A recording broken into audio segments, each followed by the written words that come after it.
Chickamauga campaign, aka the Chattanooga campaign, if you're dumb.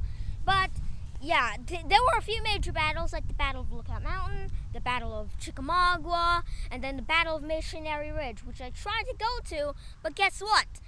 We can't find the parking lot.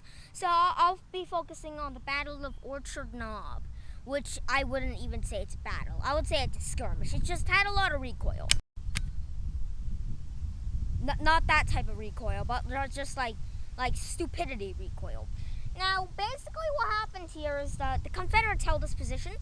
Now, if you look, and if you come over here, you're going to see a lot of blue signs, which means Union. And that's because the most important things that happened here was during the Battle of Missionary Ridge, where the artillery batteries behind me basically bombarded Missionary Ridge and helped the Union troops go blow the entire place up. But other than that, there was literally a battle here. Andrew, why is it called Orchard Knob? Well, it's simple, because there's an orchard here and it's also a knob, so... Man, people are so good at naming stuff. But, once upon a time, the Civil War was a thing. The Union troops were positioned down in that direction, closer to Lookout Mountain, and the Confederates were along Orchard Knob. And Sherman was like, I want to do an attack on Missionary Ridge, but I don't know if they're like skirmishers. Now, there were a few regiments that were positioned along here, but Sherman did not know that. They did not have like drones or airplanes or like blue shells that can do anything like that. He couldn't make any of those because guess what? The time period wasn't correct. So Sherman was like, hey, Grant. Yep, Papa. I've got a question. Can we send a small battalion to this place that is an orchard and a knob, and it will soon be called Orchard Knob because people are just so good at naming stuff? Can we just go see if there are any Confederate troops so we can attack Missionary Ridge? And Grant was like, you're insane. And I give you permission to do insane stuff. And really, Grant was an alcoholic, and Sherman was a bad-tempered person. So Sherman would have been like, how dare you? Thank you, best friend. Because they were best friends. Anyways, Sherman sent a few regiments down over here, and the Confederates were just stationed here. The trenches aren't that well preserved. There are a few humps where the trenches were, 20 feet that way. But still, there's still not much left, but there were still Confederate positions here. And then the Union troops started coming. And now, the way that they were positioned was so strange. Sherman, he was just like, just put them in whatever position that they want. And they ended up putting in a position that made the optical illusion of an entire attacking force. When it was just 1 or 5 regiments.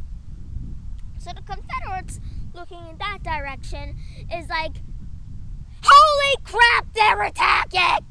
So they made the bugle call for retreat because they had bugles and stuff. Woo-hoo! And they started retreating. And then the Union troops were like,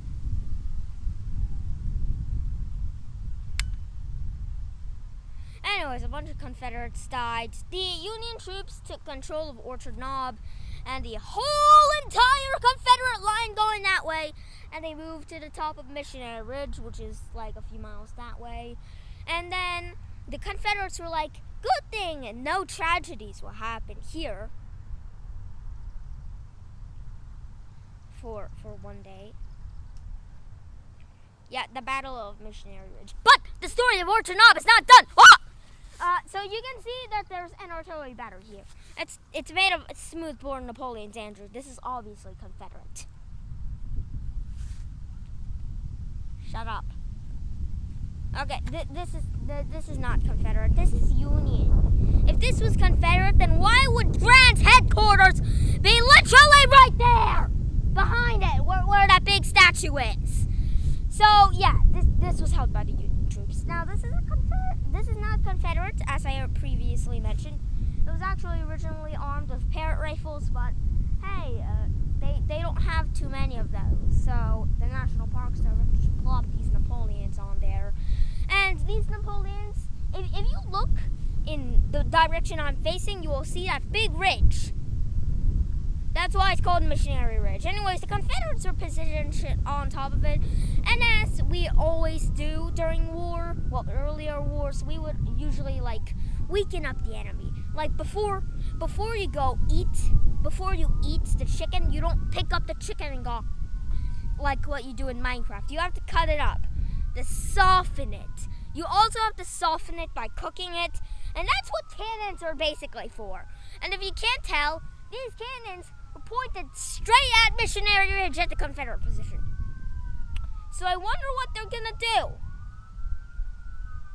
They're going to go microwave it. Because guess what? The Confederate position is ready to eat. Just microwave it for about 1 hour of artillery bombardment in a microwave. So it's basically fired on top of Missionary Ridge. And then Union troops poured over the earthworks and just started screaming. And the Confederate troops were like,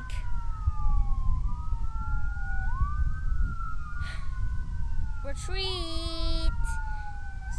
Yeah, you already know what's gonna happen. They retreated, and that's sad. But the Union troops were able to get up there, and guess what? They were screaming, Chickamauga! Yeah, so they were screaming Chickamauga all the way up Missionary Ridge. Meanwhile, the microwave was like, done. The 1 hour of microwave artillery bombardment has been finished. You guys can stop talking now.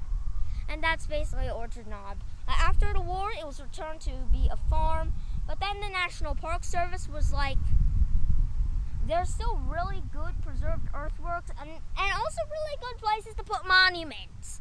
So yeah, in fact, one of the first photos of Chickamauga and Chattanooga National Battlefield Park was just taken right down there. So that's Orchard Knob. It's pretty small. It's smaller than most parks that you will ever go to, but hey, it has the largest artillery battery I've ever seen in my life. That has 1, 2, 3, 4. God, I need to be taller. Better go stretch.